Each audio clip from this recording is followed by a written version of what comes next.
السلام عليكم ورحمة الله متابعينا في تعاونية الشفائية للأعشاب الطبية والعطرية. معكم حمودة الباحث في الأعشاب العطرية والطبية. الموضوع ديال اليوم غادي نتكلموا على الأعصاب، حيت الناس بزاف تيجيو عندنا على هذا المشكل هذا اللي هو الأعصاب. حنا اختارنا لكم الأعشاب اللي كتليق لكم الأعصاب ويمكن لأي واحد يشريها ويخدمها في المنزل عنده. هما مسائل بساط وسهلين في طريقه الاستعمال ديالهم. غادي نهضروا على الاعصاب. اشنا هما هاد الاعصاب؟ هاد الاعصاب هما الضغوطات لا شارج لا كومبريسيون، الضغط. هاد الضغط هذا هو اللي كيخلي لنا واحد النقص في الخلايا ديال الدماغ. هاد النقص هذا هو اللي كيولي عند الانسان النقص ديال السيروتونين اللي هو هرمون السعاده والفوسفور، وكيكون عنده نقص في المغنيسيوم. هاد ثلاث المسائل هادو تيولي عند الانسان واحد الدوره دمويه اللي هي متخدره، اللي هي ثقيله. عوض تكون عنده دوره دمويه خفيفه ومتسرعه ونشيطه كتكون ثقيله. هنا ملي كتكون عنده ثقيله تيولي عندنا هنا هرمون ما كيقدرش يخرج، هو هرمون ديال الخوف، هو الادرينالين، كيبقى محبوس في الجسم. هنا كيولي عند الانسان التوتر والخوف والقلق والاكتئاب ومشكل نفسي. وكل ما كان عنده الانسان دوره نشيطه ومتسرعه، يعني كتدور بشكل سريع، ما كيكونش عند الانسان واحد الخوف، ما كيكونش عنده واحد التوتر، ما كيكونش عنده واحد القلق.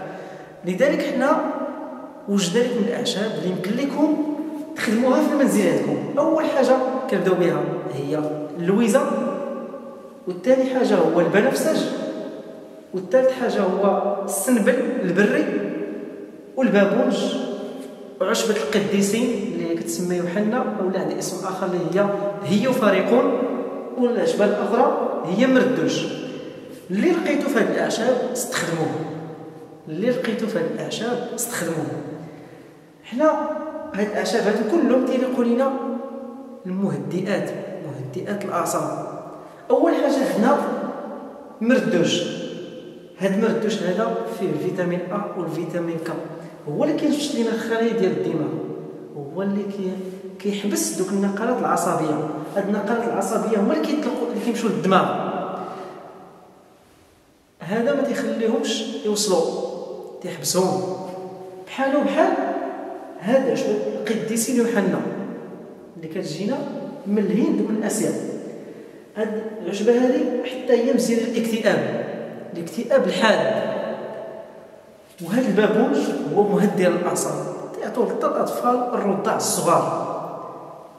ما عندناش حتى شي مشكل فيه، ما تخافوا منه والو. مزيان لي غاز، كينقي لينا الامعاء وتنقي لينا الجهاز التناسلي. اللويزه معروفه حتى هي مهدئه للاعصاب، تعطوها حتى للدراري الصغار اللي يلاه تولدوا تعطوها لهم مع الماء تيشربوها باش ما يبقاش عندهم داك المغص وداك الوجع، يعني مهدئه للاعصاب. هنا البنفسج اللي كيجي من امريكا اللاتينيه، هاد البنفسج هذا حتى هو مهدئ للاعصاب، حتى هو تيمنع الانسان اللي عنده مشكل ديال التوتر، كيعطيه التركيز. وعندنا السنبل اللي كيعاوننا في الامتصاص. هذا الامتصاص هو اللي كيكونوا في المصاري دوك الشعيرات. هذا السنبل تيحيي دوك الشعيرات من جديد باش يكون الامتصاص قوي، باش يمتص لنا الطعام. وهو في الاصل مهدئ حتى هو الاعصاب. اذا مجموعه ديال الاعشاب كلها متعاونه في بعضها مع البعض اذا تجمعوا باش كيعطيونا واحد النتيجه اللي هي قويه، وكيعطونا في اقرب وقت يتعالج الانسان. وهنا هاد الاعشاب هادو راه من السهل ما يكون انك تلقاهم على العطار ولا عند الشاب، غير تلقاهم نقيين وتلقاهم نقيين من الحجر وتلقاهم جداد باش يعطونا النتيجه في اقرب وقت. هنا غادي ندوزو لطريقه الاستعمال.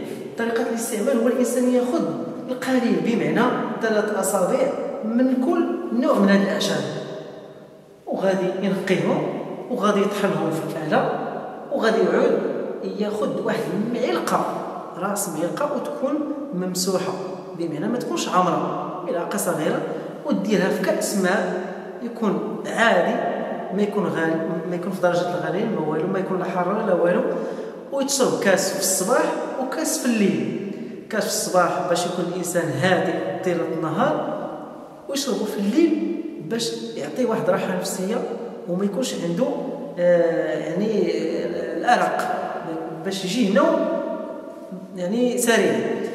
هنا كنستعملوا هذه الاعشاب في الصباح في المساء لمده 3 اشهر، ولكن في 3 اشهر ضروري على الانسان انه يستهلك ما امكن حبوب السمسم وحبوب بذور الكتان اللي هما الزنجلان وزريع الكتان والثومور، والشرب الماء بكثره. هنا الدور ديال السمسم وبذور الكتان فيهم الاوميغا 3 وفيهم الفيتوستروجين وفيهم مواد اخرى اللي كتخلي الجسم ديالنا دائما دهني، يعني دائما عنده واحد يعني الرطوبه. هنا ملي غادي نستعمل هاد الاعشاب ونستعملوا معاهم الزنجلان وبذور الكتان والثومور وشرب ماء مزيان، فهنا خص الانسان ضروري يكون عنده اكل طبيعي، بمعنى ما يكونش اكل ديال الشارع، وما يكونش عندنا مقليات، مواد غازيه، معلبات، ملونات والسكريات، وما ياكلش الانسان الاكل ديالو وهو قلق وهو غضبان وهو عنده لا ستريس وهو عنده توتر. اولا بالنسبه للنساء اللي كيكون عندهم يعني كتاكل هي الدموع في العينين ديالها، فهنا ما غاديش تستافد من الطعام وغادي يولي عندها يعني ضغوطات كثير، لان ما غاتنضجش داك الطعام وغيبقى الطعام في الامعاء ديالها، ويولي عندها قبض ويولي عندها بواسير ويولي عندها خوف ويولي عندها الوسواس ويولي عندها مشاكل نفسيه وغادي تزاد لنا المشكل. فهنا نصيحتي للناس انهم دائما ياكلوا ويكونوا الاكل ديالهم يكون فيه ارتياح نفساني، ما يكونش هو غضبان وهو فيه توتر واعصاب ومقلق وغضبان. فهنا الامعاء ما غاديش تمص لنا داك الطعام بما فيه الكفايه باش يعطينا الطاقه ويعطينا القوه ويعطينا الفيتامينات اللي بغينا.